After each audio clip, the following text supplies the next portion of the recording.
नमस्कार दोस्तों, path finder में आप सभी का स्वागत है। मेरा नाम है डॉक्टर महिपाल सिंह राठौड़ और आज इस वीडियो में मैं आपके साथ चर्चा करूंगा उत्तराखंड राज्य की। उत्तराखंड में एक नया ऑर्डिनेंस लाया गया है सरकार के द्वारा, जिसके तहत महिलाओं को अपने पति की जमीन का आधा मालिकाना हक मिलेगा। तो जो भी हस्बैंड की प्रॉपर्टी है उसमें अब महिला को यानी वाइफ को भी मालिकाना हक का अधिकार होगा। ये वहां पर कानून में बदलाव किया गया है। बाय द वे, उत्तराखंड एक ऐसा राज्य है जिसकी दो राजधानियां हैं। ये लेटेस्ट राज्य है भारत का जिसमें दो राजधानियां हैं। तो गैरसैंण को पिछले साल दूसरी राजधानी बनाया गया था। क्या आपको मालूम है कि देश में कितने राज्य हैं जहां पर दो राजधानियां हैं? आपको शायद जम्मू और श्रीनगर के बारे में मालूम होगा क्योंकि वो काफी कॉमन है, काफी पुराना है, लेकिन और भी कुछ राज्य हैं जहां पर दो दो कैपिटल्स काम करते हैं। ओके, तो आपको नहीं पता तो पता कर लीजिएगा। लेकिन अभी हम कॉन्सेंट्रेट किस पे करेंगे? इस लैंड ओनरशिप वाले ऑर्डिनेंस पर। लेकिन एक सवाल आपसे जरूर पूछूंगा मैं जो इस टॉपिक से रेलेवेंट है। 7 शेड्यूल के बारे में कुछ यहां स्टेटमेंट दिए गए हैं, आपको बताना है कौन सा सही है, कौन से करेक्टली मैच्ड है। 7 शेड्यूल क्या है? Basically state list, union list, concurrent list के अंदर डिवीजन बताता है कि कौन सा सब्जेक्ट कौन उस पर कानून बनाएगा। तो यहां पर पहला स्टेटमेंट है regulation of labour safety in mines and oil field, यानी कि माइंस और तेल के कुओं में जो लेबर काम करती है उनकी सेफ्टी से संबंधित कानून कौन बना सकता है? तो यहां पर फर्स्ट ऑप्शन कहता है कि स्टेट लिस्ट के अंदर ये आता है, तो यानी राज्य कानून बनाएंगे। दूसरा है land rights and land tenures, ये स्टेट लिस्ट में आता है, तो ये अभी हमारे टॉपिक से रिलेवेंट है कि लैंड राइट्स पर कौन कानून बना सकता है। तीसरा, prevention of the spread of contagious disease from one state to another, एक बीमारी एक राज्य से दूसरे राज्य तक संक्रामक बीमारी ना फैल जाए उसके लिए कौन कानून बना सकता है? यूनियन लिस्ट यहां पर लिखा हुआ है, सही है गलत आपको अंत में पता चल जाएगा लेक्चर के। ये इसलिए रेलेवेंट है क्योंकि कोविड-19 क्या है? एक कंटेजियस डिजीज है ना। और चौथा, betting and gambling concurrent list. Betting और गैम्बलिंग का संबंध मैं आपको एक रीसेंट एग्जांपल देता हूं। ड्रीम 11 का आपने ऐड बहुत देखा होगा आईपीएल वगैरह के दौरान, तो ड्रीम 11 का लेना देना इससे है और वो न्यूज में है, इसीलिए मैंने आपको यहां पर ये ऑप्शन दिया है। आंसर मिलेगा आपको अंत में, लेकिन कमेंट जरूर करो। जब तक कमेंट नहीं करोगे तब तक पता कैसे चलेगा कि गलत था या सही था। अन अकेडमी लेकर आया है कॉम्बैट नाम का एक इनिशिएटिव जो संडे को 11 बजे ऑर्गेनाइज किया जाएगा। इसमें आप भारत के हर एरिया से एस्पिरेंट्स के सामने ये चेक कर सकते हैं कि आप की तैयारी कहां पर है, किस लेवल पर है। You can compete, you can combat against the best brains in the country जो इस एग्जाम की तैयारी कर रहे हैं। तो इसको रजिस्टर करना है आपको using the unlock code Mahipal. कोई पैसे नहीं है इसके, कोई चार्जेस नहीं है। You just have to unlock the initiative and you can take part in it. अगर आप आईएएस एग्जाम की तैयारी करना चाहते हैं तो आप अनअकैडमी प्लेटफॉर्म के माध्यम से कर सकते हैं। यहाँ पर कई फ्री क्लासेस ऑर्गेनाइज कराई जाती है डेली, और क्विज और टेस्ट भी होते हैं। स्ट्रक्चर्ड कोर्सेज हैं, अनलिमिटेड एक्सेस है। लेकिन अगर आप एक कोर्स सब्सक्रिप्शन परचेस करते हैं तो यहाँ पर कई सारे ऑप्शंस हैं, जैसे कि प्लस और आइकॉनिक कोर्सेज। अगर आप इनको कंबाइंड रूप से लेते हैं तो आपको यहाँ पर कुछ डिस्काउंट मिलेगा और आपको ये प्राइसेस पे नहीं करनी है। All you have to do is apply the code Mahipal और यहाँ पर आपको सीधा 10% डिस्काउंट मिल जाएगा। बेसिकली प्लस कोर्स में क्या है? क्लासेस हैं, लाइव क्लासेस हैं इंडिया के बेस्ट एजुकेटर्स के द्वारा, और आइकॉनिक कोर्स में आपको एक पर्सनलाइज्ड मेंटोर मिलेगा। ये एक एडिशन है over and about the plus course. Alright, और अगर आप ऑप्शनल की तैयारी करते हैं तो भी आपको इन प्राइसेस पर ऑप्शनल के पैकेजेस अवेलेबल हैं। अगर आप आईएएस के अलावा भी और कोई एग्जाम की तैयारी कर रहे हो, SSC, bank, railway, state PCS, सभी के कोर्सेज अनअकैडमी प्लेटफॉर्म पर उपलब्ध हैं। All you have to do is apply the code Mahipal, get 10% discount and pay these prices. 18 फरवरी 2021 को उत्तराखंड की राज्य सरकार ने एक ऑर्डिनेंस पास किया। वैसे ऑर्डिनेंस कौन पास करता है? गवर्नर, तो सरकार के कहने पर ही होता है। तो स्टेट गवर्नमेंट ने इस ऑर्डिनेंस में क्या किया है कि लैंड ओनरशिप राइट्स, यानी कि जमीन को ओन करने का मालिकाना हक अब किसका होगा? महिलाओं का भी होगा। घर में महिलाएं कौन हो सकती हैं? या तो लैंड ओनर की मेल लैंड ओनर की वाइफ या फिर बेटी, दोनों के पास ये अधिकार हो सकता है। और इसके लिए इन्होंने अमेंड क्या किया है? Uttarakhand Zamindari abolition and land reforms act, इस कानून को अमेंड किया गया है वाया दिस ऑर्डिनेंस। ये ऑर्डिनेंस लाया गया उत्तराखंड असेंबली के बजट सेशन के जस्ट पहले। अब इस रिफॉर्म को लाने की आवश्यकता क्या थी? देखो, ट्रेडिशनली उत्तराखंड के जो पहाड़ी इलाके हैं वहां पे किसान जो काम करते हैं खेतों में, वहां पर महिलाएं भी उनका पूरा सहयोग देती है और इनफैक्ट कई जगहों पर 90% तक जो किसानी का काम है वो महिलाओं के सर पे ही आता है।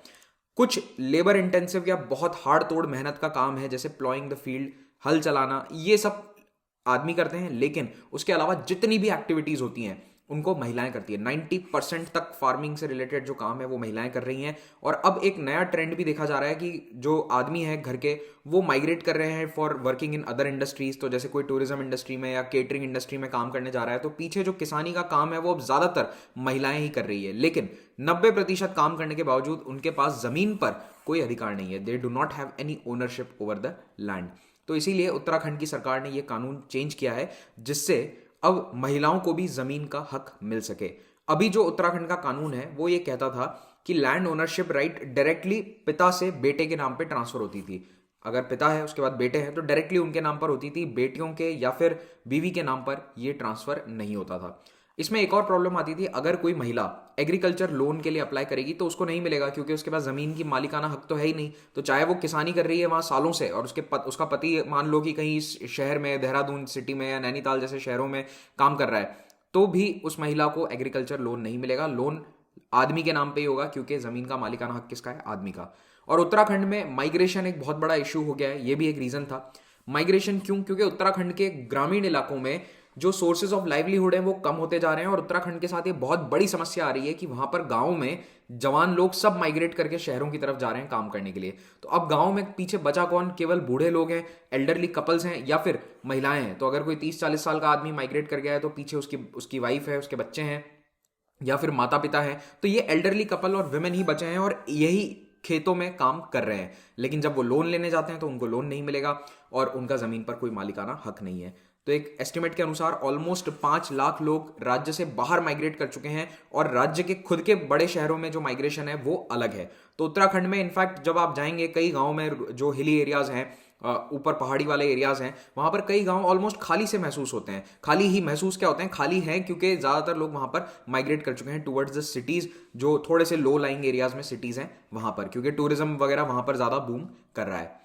तो अब क्या होता है कि महिलाओं के पास घर का काम करने का भी जिम्मा है, साथ ही साथ किसानी का भी जिम्मा है, और जमीन के ऊपर कोई मालिकाना हक नहीं है। तो इसीलिए अब इस ऑर्डिनेंस के तहत 2 बदलाव लाए गए हैं। पहला, इनहेरिटेंस का, यानी कि अगर किसी आदमी की मृत्यु होती है तो उसके बाद उसके बेटों को ही नहीं, अब बेटियों को भी जमीन का अधिकार दिया जाएगा। तो इनहेरिटेंस के राइट्स को बदल दिया गया है, और अब यहां पर पिता की जमीन पर बेटी का भी हक होगा। ओनरशिप की अगर हम बात करें तो वाइफ अब पति के साथ ज्वाइंट ओनर होगी जमीन की। तो एक तो ज्वाइंट ओनरशिप वाला कॉन्सेप्ट है, और दूसरा इनहेरिटेंस में भी बेटियों को शामिल कर दिया गया है। ये 2 बड़े बदलाव हैं। कुछ इसमें एक्सेप्शन दिए गए हैं। मान लो अगर कोई डिवोर्स्ड वुमन है, अगर किसी का डिवोर्स हो जाता है तो फिर वो अपने पहले हस्बैंड के जमीन की को ओनर नहीं हो सकती। लेकिन अगर महिला का दूसरा पति उसके लिए फाइनेंशियली उसको सस्टेन नहीं कर पाएगा तो फिर वो फर्स्ट हस्बैंड के जमीन को को ओन कर सकती है। पर्सनली मुझे लगता है कि इस वाले प्रोविजन के कारण कई सारे लिटिगेशन होंगे। I think so, I do not know, but मुझे ऐसा लगता है कि इसके कारण कई कोर्ट केसेस हो सकते हैं। आगे बढ़ते हैं।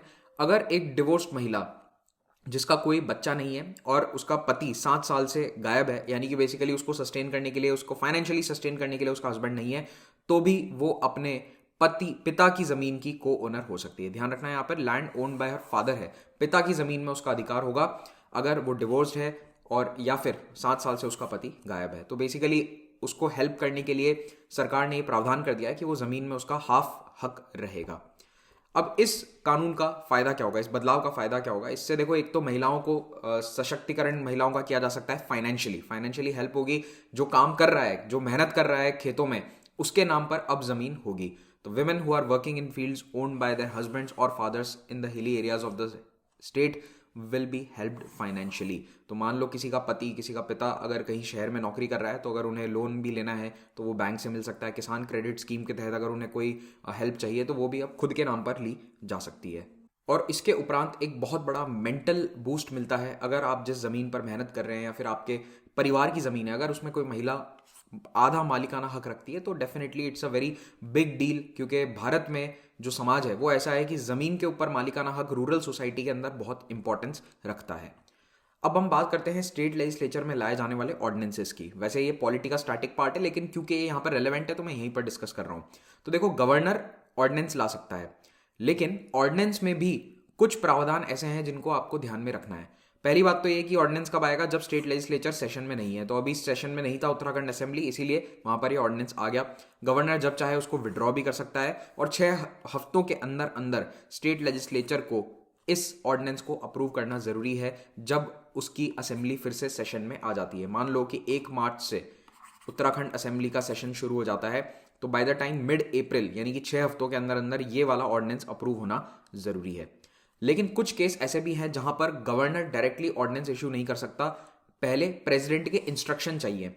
यानी कि राष्ट्रपति से एक तरह से सहमति लेनी पड़ेगी, और वो इंस्ट्रक्शन या सहमति किस प्रकार से होगी, 3 कंडीशन है बेसिकली। वो सेम कंडीशन है जैसे अगर असेंबली में कोई बिल पास होकर आता है गवर्नर के पास, और अगर वो प्रेसिडेंट के पास जाता, उसी तरह का अगर कोई ऑर्डिनेंस है, तो फिर गवर्नर को पहले राष्ट्रपति से इंस्ट्रक्शन लेने जरूरी है। तो if a bill having the same provisions would have required the previous sanction of the president for its introduction into the state legislature, यानी कि ऐसा बिल जो असेंबली में टेबल करने से पहले ही राष्ट्रपति के पास जाना जरूरी था, इस प्रकार का कोई ऑर्डिनेंस है तो वो भी सेम राष्ट्रपति के पास जाएगा।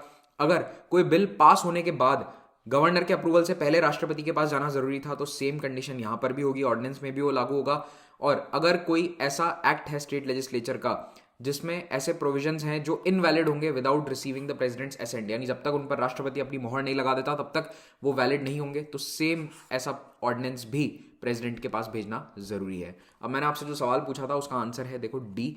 यहां पर केवल सेकंड ऑप्शन सही है, लैंड राइट्स और लैंड रेवेन्यू स्टेट लिस्ट में आता है, तभी ये उत्तराखंड जैसे राज्य अपना कानून बना सकते हैं, बाकी सब कुछ गलत है। देखो, ऑयल फील्ड्स और माइंस में जो काम करती है लेबर, उनकी सेफ्टी केंद्र की सरकार के पास, यानी यूनियन लिस्ट में आता है, केंद्र सरकार उसके ऊपर कानून बना सकती है। ये वाला जो कंटेजियस डिजीज वाला है, इसमें कॉन्करेंट लिस्ट में आता है ये, तभी कोविड पर आप देखेंगे कई राज्यों ने अपने अलग कानून बनाए, केंद्र सरकार ने भी अपना अलग कानून बनाया था, ऑर्डिनेंस लेकर आई थी। चौथा है बेटिंग और गैम्बलिंग, ये काफी न्यूज में है, चर्चा में। अगर आप चाहते हो कि मैं इस पर एक अलग से वीडियो बनाऊं, जो ड्रीम 11 वाली कंट्रोवर्सीज चल रही हैं कई राज्यों में, तो कमेंट कर देना, I will try my best to make a video. तो बेटिंग और गैम्बलिंग जो है वो कॉन्करेंट में नहीं आता, वो स्टेट में आता है। इसीलिए आप देखोगे कि कई राज्य जैसे ओडिशा, तेलंगाना, आंध्र प्रदेश, तमिलनाडु, इन्होंने ड्रीम 11 और बेट 365 जैसी एप्स के पेड वर्जन को अपने यहाँ बैन कर दिया है, क्योंकि वहां पर बेटिंग गैम्बलिंग अलाउड नहीं है, और ये बेटिंग के तहत माना जा रहा है ड्रीम 11 को। सब्सक्राइब नहीं किया है तो इंतजार किस चीज का कर रहे हो, सब्सक्राइब करो और बेल आइकन जरूर दबाएं। साथ ही साथ वीडियो को लाइक करें अगर आपको अच्छा लग रहा है, तो उससे मुझे एक फीडबैक मिल जाता है कि वीडियो कैसा था। Thank you very much, have a great day.